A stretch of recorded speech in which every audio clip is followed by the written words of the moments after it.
PD Perjuangan.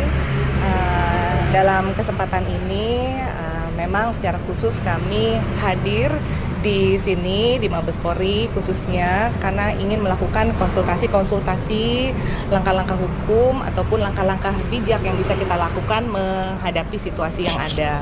Sesungguhnya secara khusus saya ingin menyampaikan rasa kecewa yang mendalam terkait keputusan KPU Republik Indonesia yang mana itu mengakomodir keputusan dari Mahkamah Partai PDI Perjuangan, tempat saya berlindung, di mana itu adalah rumah saya, yang mana secara sepihak saya dituduh menggelembungkan suara.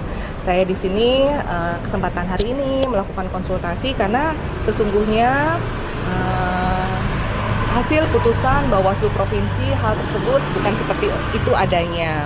Oleh karenanya, makanya saya berinisiatif dengan didampingi oleh tim serta kuasa hukum saya, kami hadir dan berkonsultasi ke Mabes Polri ini sendiri.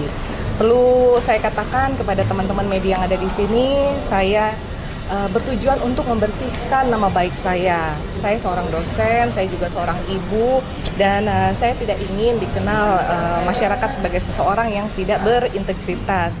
Saya hanya ingin nama baik saya kembali.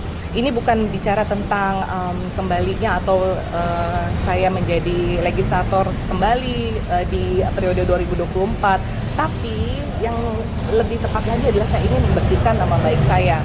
Sebagai seorang ibu, saya tidak ingin anak saya, cucu saya nanti ketika membaca rekam-rekam jejak digital, saya dianggap melakukan kerja-kerja politik dengan cara yang jahat, mencuri suara dari rekan saya. Kemudian tentunya sebagai seorang dosen juga ada tanggung jawab moral dari saya pada saya sebagai seorang pendidik yang mana harusnya mengajarkan nilai baik, malah tidak menjadikan contoh yang baik. Oleh karena itulah yang sebenarnya menjadi sasaran saya. Dan sesungguhnya secara pribadi saya ingin menyampaikan keberanian saya untuk bersuara, keinginan saya untuk mendapatkan keadilan itu sesungguhnya adalah atas bimbingan dan ilmu yang diberikan oleh Ketua Umum PDI Perjuangan Ibu Megawati Soekarno Putri yang menyerukan untuk kita harus berani menyampaikan keadilan walaupun itu pahit sekalipun.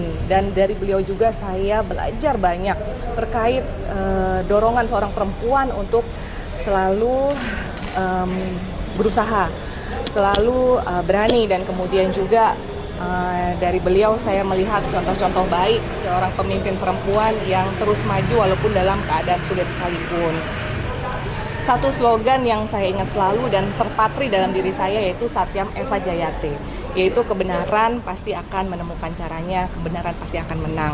Oleh karenanya saya secara khusus menghormati Partai PDI Perjuangan, tempat kemampuan politik saya itu berkembang, bertumbuh, serta para senior dan teman-teman saya di Partai PDI Perjuangan yang merupakan keluarga saya sesungguhnya. Dan secara khusus juga kepada keluarga saya serta masyarakat di Indonesia yang melihat dan memberikan atensi pada saya pada kasus ini, saya mengucapkan terima kasih atas simpatinya. Mudah-mudahan ini akan membawa kebaikan. Download Tribun X sekarang, menghadirkan lokal menjadi Indonesia.